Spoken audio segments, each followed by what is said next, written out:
Mogul Motivation, empowering and inspiring entrepreneurs and dream chasers worldwide, 1 week at a time.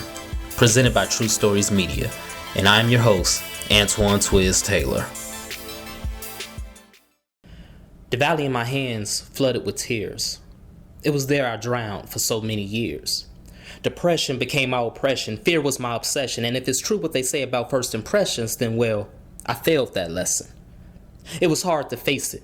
Pledged Q in '09, but even before I was a Neo, I was stuck in the Matrix. Wish I could rewind time, so many deleted scenes in my mind, forged in a warped sense of dysfunction, armed with nothing, no compass on life, but I knew I had to be something. So I prayed, I plotted, course of action I jotted, down in my notepad, took a deep dive down in my creative bag, pulling all-nighters as a kid, felt like I had jet lag, from all the time travel on my private jet, back and forth trips to the future to see where I'm at. Didn't like my current situation, so I had to manifest a new destination. It wasn't all about money, it was more about freedom and control, to fulfill my desire of escaping this dark hole. My emotions may have been fractured, but I didn't fold. When the last chapter is written, this will be one of the greatest stories ever told.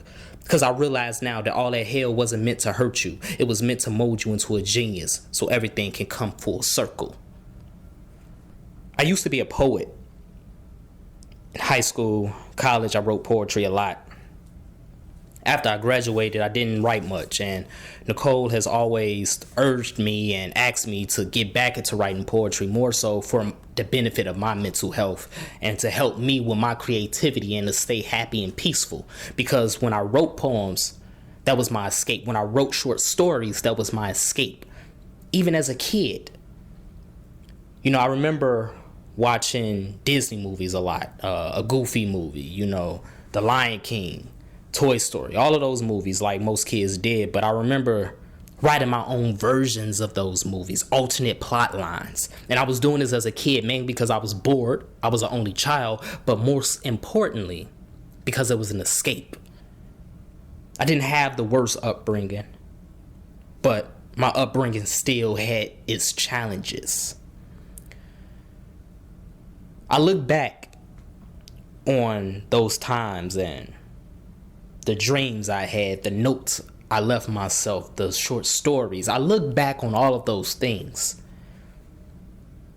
And I look at myself now in the present day in 2021.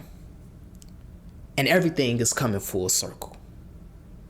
Does that mean I'm where I want to be yet? No, it does not. But everything is coming full circle. You have to understand, when you get an idea, when you get a vision, when something is pulling at your heartstrings, when something is in your mind and you can't let it go, it's there for a reason. It was planted by a divine force. God sent that vision, that idea to you for a reason.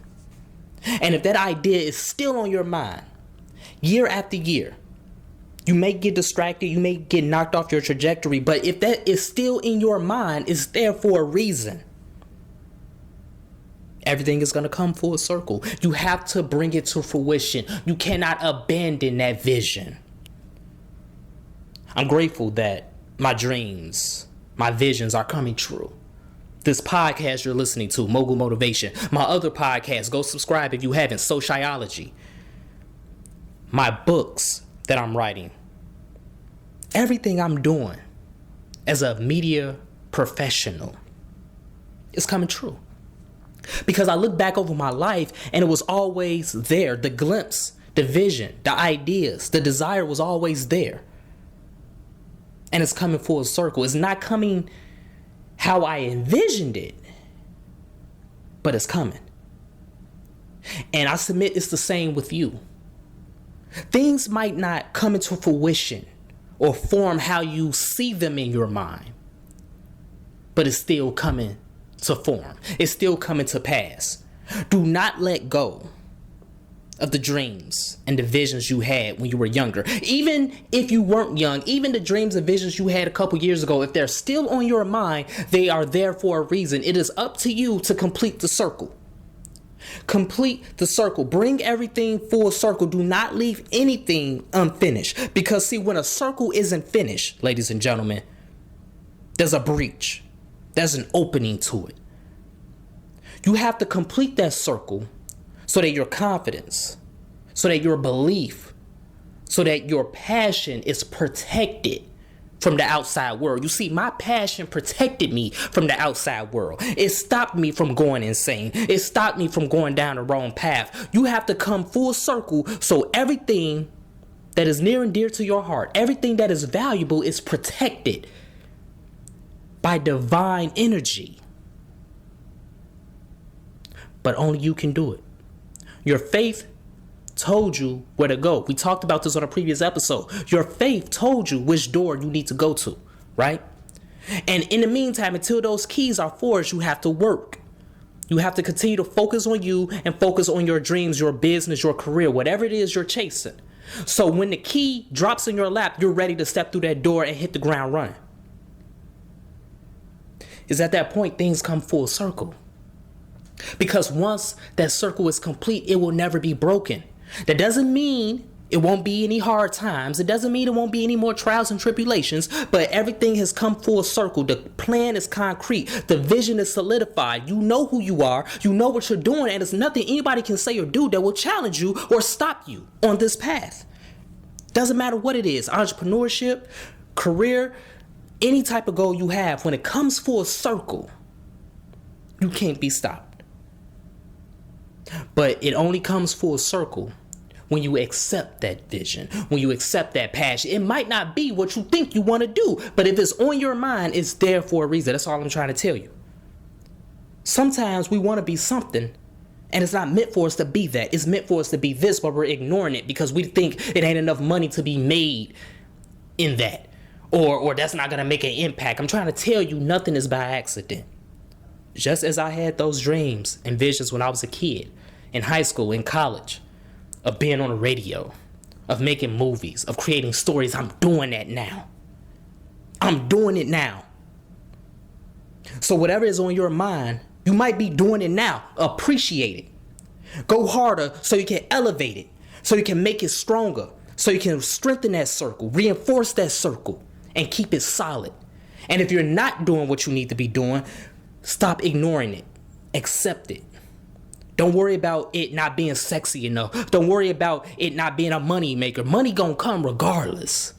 And I know that's hard to say in the middle of a pandemic, in a time where people are struggling, people are losing their houses, people who don't have health care, people are dying, while billionaires are constantly making more and more money. I know it's hard to accept that statement. Don't worry about money. Trust me, I know, because I go through it all the time. But what I'm telling you is, don't worry about money, because when you are protected by divine energy, when God gave you that concrete plan, the money gonna come. Everything you need is going to be supplied, but it's up to you to complete that circle. It's up to you to bring everything full circle. Just how it was up to me. It was up to me to keep that perseverance, to continue to endure. And I'm so grateful I did, and I will continue to endure as I continue my journey. And you have to do the same as you continue your journey. So that's my message this morning, ladies and gentlemen. Let's continue to work. Let's continue to imagine reality. Bring everything full circle. Don't ignore those visions, those dreams in the back of your head, because they're there for a reason. If this podcast has benefited you in any way, shape, or form, I ask for two things as always. Number one, leave a 5-star review. Number two, pass it on to a friend who may benefit from it as well. And lastly, subscribe to our other podcast, Sociology, on iTunes, Spotify, iHeartRadio, and more. New episodes every Tuesday. I'll talk to you next week, ladies and gentlemen.